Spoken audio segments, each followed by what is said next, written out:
So I'm going to start with last year, January 2nd, 2011. I'm in a van heading from Los Angeles, California, where I'd flown in, to Santa Barbara, California. Sophia was there too. I'm heading to a program called Heritage Retreats. This is a week-long program that's an introduction to Judaism for girls who are interested in learning and things like that. I had made a deal with Esther that I would go on a learning trip. She had been encouraging me for a while. I'd been learning with her for almost 2 years. I was involved with JMIT. She's like, Katie, you have to go. She'd wanted me to go over the summer. It didn't work out. I was like, okay, Esther, I'll go over winter break. So I'm in the van, and we were in the worst traffic of my entire life. The worst. I'm talking bumper to bumper. The normal 2-hour trip took us 6 hours. We were cheering every time our van got to 20 miles per hour. It was crazy.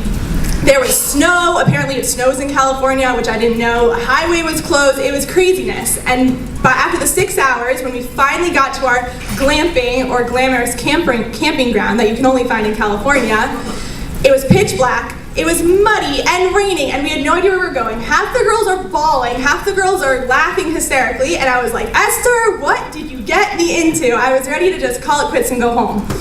But luckily I didn't, and I stayed for the rest of the week, and it really turned out to be one of the best weeks of my life. On this trip, we had some of the best teachers in America and in Israel. We had Rabbi Refson, who started Neve Yerushalayim for girls.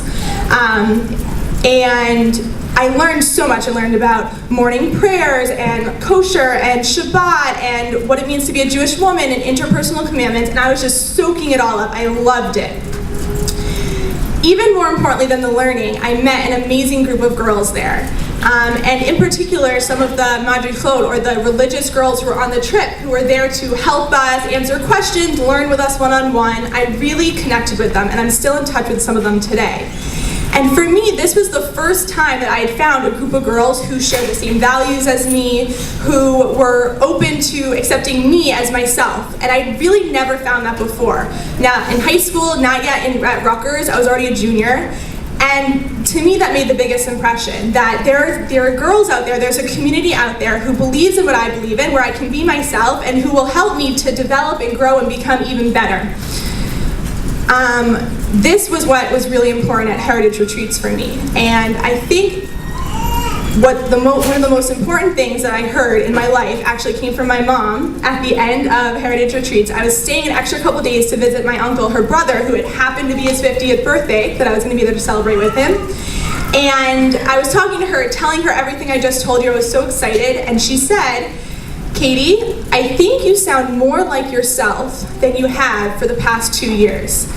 I instantly started crying, she instantly started crying, and I felt like I had really come home to myself for the first time in so long. And at that moment, I knew that I needed to learn more and continue to grow and become a part of this community.